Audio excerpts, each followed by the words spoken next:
This episode contains graphic descriptions of crime scenes which may be disturbing to some listeners. Today we're bringing you the story of a 45-year-old mother and grandmother who mysteriously disappeared, leaving no trace of where she went or why she left. What happened to Leona Kinsey? This is APB Cold Case. Here's your host, former police chief Mark Spahn. Our story begins on a beautiful day in La Grande, Oregon, a small city nestled in the Grand Ronde Valley surrounded by mountain ranges. On Thursday, October 28, 1999, the skies were fair, the temperatures were mild, and it was shaping up to be just a perfect fall day. But something was not right at all. On that day, a woman named Nancy was worried about her best friend, Leona Kinsey. It had been 3 days since she'd last seen or spoken to her, and that was very unusual.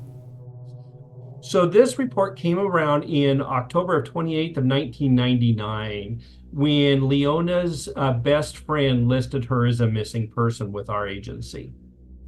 That was Lieutenant Jason Hayes of the La Grande Police Department. He's in charge of Leona's case today. Yeah, so Leona Kinsey, this is my case.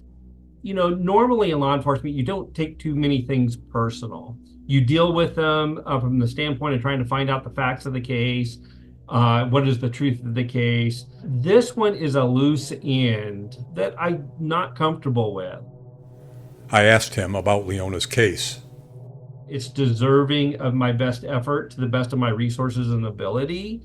And that's because Leona deserves truth and justice. Lieutenant Hayes wanted me to understand a little of the geography of the area and his department. Yeah, so a little bit about La Grande. So La Grande, Oregon is in Northeast Oregon. We have a population of 12,000. So we're not a real big community.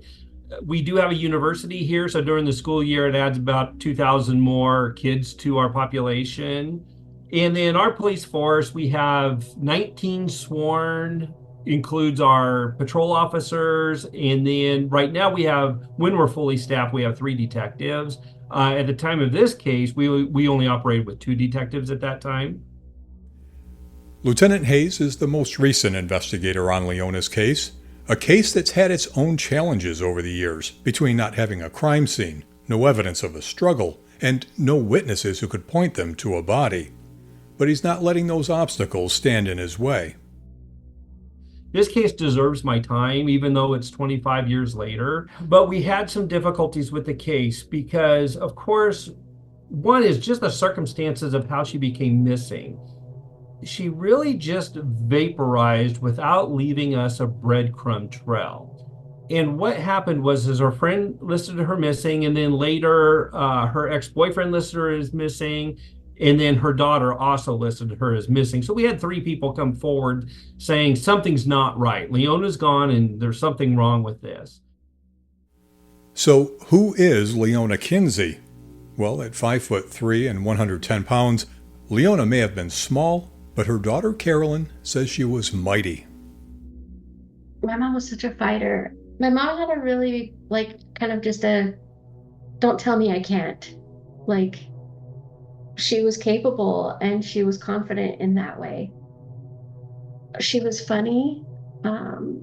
She was witty. She had an offbeat sense of humor. She was really crafty and creative and had an eye for interesting things. Like she collected antiques and, she was shabby chic before shabby chic was cool. And she always found and had the greatest ideas to reuse things. She just made things look easy to me as a kid. I always thought she had the answers. Leona's daughter told us that her mom was of Nisqually and Cowlitz descendancy and was enrolled in the Puyallup tribe, something that her mom proudly shared with Carolyn. She was very proud of it. I always knew my family stories. I always knew my heritage. I knew some things that we did that were cultural, but there were a lot of things that I didn't know were teachings. until I came home and lived on the reservation and was around other family. And I was like, oh, my mom did that. Oh, my mom did that. Like, it was just a way of life. It wasn't like, this is how we do it. I just thought we did it different than everybody else. Not that it was cultural. Leona lived in a little place on Hall Street in LeGrand with her black lab, Libby, who she cared for like another child.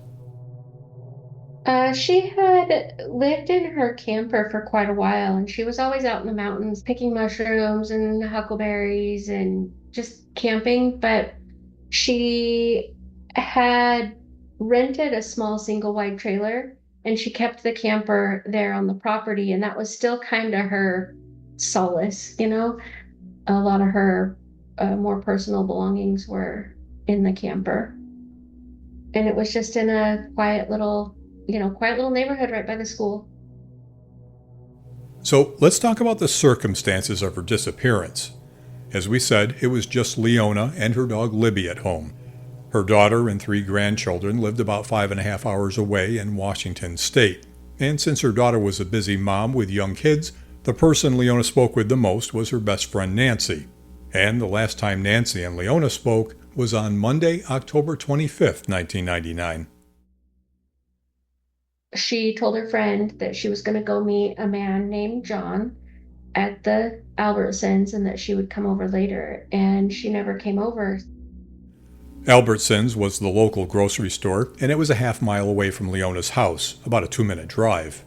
It was a little strange that Leona didn't stop by Nancy's like she said she would, but it didn't cause Nancy to be concerned at that point.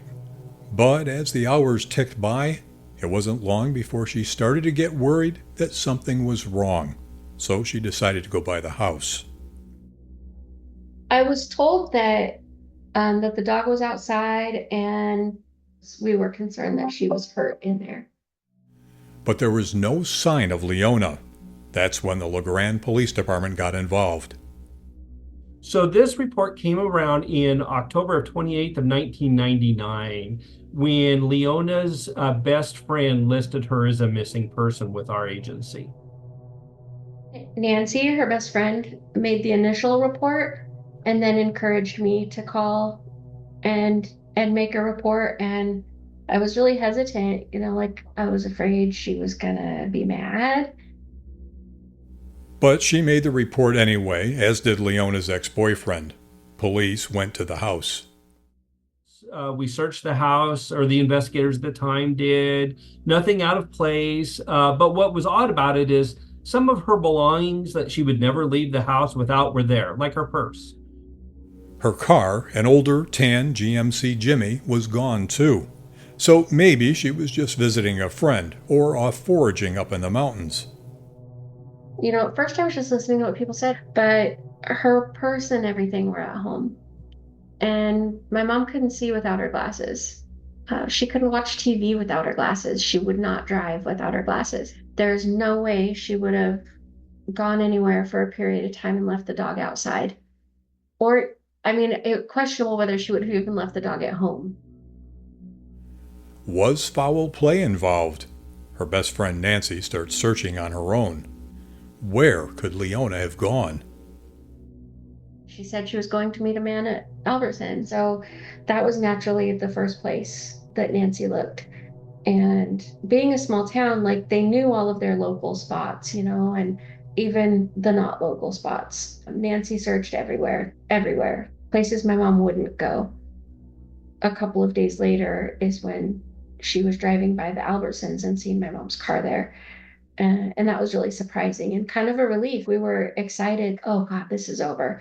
There she is. Now she's going to be mad that I called the cops. Nancy waited there all day for my mom to come out of the store or show up, and she never showed up. She was last seen actually on the 25th, so 3 days prior, and that was, I believe, at her home by her best friend. Ultimately, her car was found at a parking lot of a grocery store. Leona's vehicle was towed and searched. The investigators at the time, there was nothing, there was no blood, there was no physical evidence in the car, anything that indicated that there was a struggle or foul play in the car itself. And again, that's where the trail just went cold. At this point in the investigation, detectives begin to retrace Leona's last steps and interview the people closest to her. They need to know who Leona really is to figure out why she's gone. I asked her daughter Carolyn if they kept in touch. We did talk pretty regularly. We didn't have cell phones, so we couldn't talk as regularly as we would have today. But she was always leaving messages, so I knew she called and, just long messages, give the kids a kiss and telling me what she did for the day. And we talked fairly regularly, but by today's standards, it might not be as much. I can't quite remember, but I imagine we never really went more than 3 weeks without talking. Like a month would be a long time, but we would play tag. I didn't have a pager, she did. So I could get a hold of her easier than she could get a hold of me. When I came over, it was about a week and a half, almost 2 weeks before I didn't have any money. I was working in a restaurant, a single mom with 3 kids. It wasn't until payday until I could go down there. And when I walked in the door, there was bananas on the table that were bad. They were brown, and the coffee pot still had coffee in it. She kept the cigarettes in the freezer for some reason. She said it kept them fresher. So there was a full carton of cigarettes in the freezer. There was a full loaf of bread. There was milk. If she was planning on leaving, at minimum, she would have taken the cigarettes. So 2 weeks had gone by, and still no Leona. I asked Carolyn about the men in her mom's life. She had married my stepdad, when I was about 3, and they were together. They were legally separated, but they stayed very close. She'd had 2 serious boyfriends in the time since her separation. So for about 10 years, she had 2 boyfriends, and one of them she had recently separated with. Carolyn told me about her mom's struggles. My mom would always drink recreationally when she was younger. She went through some things, broke her leg in a couple of places, a couple of assaults, and I was young, so I didn't connect the dots then, but the addiction started presenting about a year and a half after those assaults. As a kid, I didn't know much about any of it. I couldn't tell the difference between any drugs other than pot and alcohol. It was all I had really ever had any exposure to seeing or hearing of. And as I got older, I knew that her drug of choice was meth. Leona was dealing with a lot in her life. The injuries from those assaults, and the pain meds that led to an addiction. It's a struggle we've heard far too often. But Carolyn said her mom was rising above it. She was doing better than she had been maybe 2 years before that. She was stable and she had reliable work, and she seemed to be putting some pieces together and having some solid footing, where before that she was just in her camper and didn't always have reliable transportation or steady jobs. And so she always had an ad in the paper, or pretty frequently would have an ad in the paper to do house cleaning, lawn work. She really kind of had a can-do attitude. People would say, oh yeah, I'll go get the guys to do that, and my mom would say, I'll do it myself, and she would do it herself. Leona at the time was self-employed. She had a lawn care business. She was 45 years old at the time. She did some landscaping and house cleaning. Those were kind of always her regulars. I know she had one janitorial job where she was working nights cleaning a local business, and she may have had another, but I'm not sure. Now that we've learned about Leona, let's take a look at what detectives were finding out in their investigation. So then we started getting into the weeds of all the interviews. This is what investigators had problems with in the early onset. And I want to make this clear because sometimes Leona's daughter, who is the biggest champion of her mom's case, she really is. Her and I may not see eye to eye on everything. But one of the difficulties that we had was, this is not the LeGrand Police Department saying this, This is all of Leona's closest friends and associates. Leona at the time was a pretty significant drug dealer, and she was heavily involved in the use of methamphetamine as well. The difficulties being that when we tried to interview those closest to her, at that time, they didn't want to talk because they didn't want to implicate themselves in their own drug activity at the time. So that was a barrier. So, this is where there's a disagreement between police and Leona's daughter, Carolyn, the characterization of the extent of Leona's drug use and dealing. Yeah, she often would get a little and sell a little to be able to pay for her own use. I never knew her to have, like they say, she was a big time drug dealer, and I never knew her to be that into it. Regardless of the level of her involvement with drugs, Leona is still missing, and investigators keep hitting obstacles. Of course, this is 1999. We didn't have cell phones like we do now. We didn't have GPS locators like we do on cell phones. We didn't have instant credit card data available right at our fingertips. Businesses and homeowners have more security cameras now that solve more crimes for us, when that was pretty much non-existent at the time.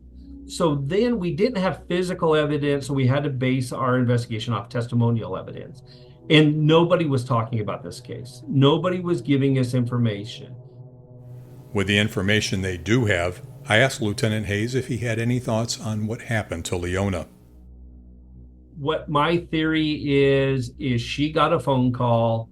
She drove to Albertson's parking lot and she got into somebody else's car. And she was abducted at that point. Leona's daughter, Carolyn, agrees with the theory that her mom was taken, but she leans toward her abduction happening at a different location. She said she was going to meet a man at Albertsons. I just assumed that she went there, but with her purse at home, I think they came to her house. And my mom couldn't see without her glasses. I don't think she left her house willingly, but she was 110 pounds. We asked police if there were signs of a struggle. Blood, hair, torn clothing, anything to indicate that something happened inside Leona's home. You know, sometimes you could look at the house as a crime scene, but there was nothing out of place. In fact, you know, it showed the opposite. It showed that she left quickly, left her belongings there. No signs that she was abducted from her house. Same with her car. Yeah, in what direction she went from Albertsons, they didn't have surveillance at this time, but they got it a couple of years later. But how handy of that would have been.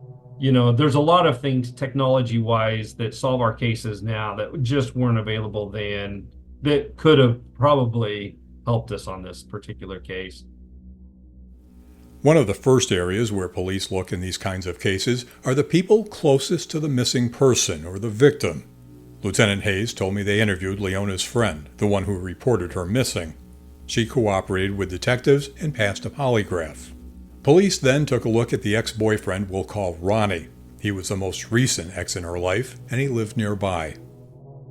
They had recently had a disagreement right before she went missing, and she had notes all over her house. If you moved a book or a jewelry box or anything, there was a note beside it or in it or under it that said, "Please stop bothering me, stop sneaking around, you're scaring me." He did a polygraph and he passed the polygraph. We've done subsequent interviews with him. There's absolutely no indication that he was involved with her disappearance as well. There was also an earlier boyfriend, Tim. I made a Facebook post and somebody commented on the post and said that their cousin was this man that my mom had dated for a while, a couple of years earlier, and he was acting strange at the time of her disappearance, and they always thought he had something to do with it. And he said that he had gone out looking for her in a well down Owsley Canyon Road, and it got dark and he couldn't find anything. And that's the end of it. There's no follow-up on what well, why, who told you, why, like, what was your motivation to go look for a well? And he may have introduced her to our person of interest. I'm not sure.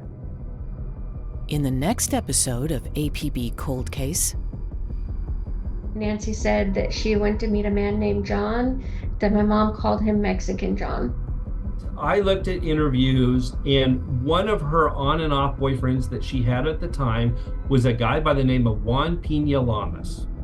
And he'd ended up raping and beating her granddaughter. And he kept telling her, I'll do you like I did Leona. He agreed to do the polygraph, but he failed to show up for the appointment. I didn't know that he was involved with cartel or anything like that until later. I think he had something to do, whether or not he was the actual person that is responsible for her disappearance. I think he has some knowledge into the information that we need to know. That's coming up in part 2 of Loose Ends. Check out our show notes at apbcoldcase.com for pictures of Leona and for police photos from a field search for remains. We also have a resource page with contact information for victims of domestic violence. If you have any information about the disappearance of Leona Kinsey from LeGrand, Oregon in 1999, call LeGrand Police at 541-963-1017. thanks for listening to APB Cold Case. Tell us about your cold case at apbcoldcase@spawngroup.com.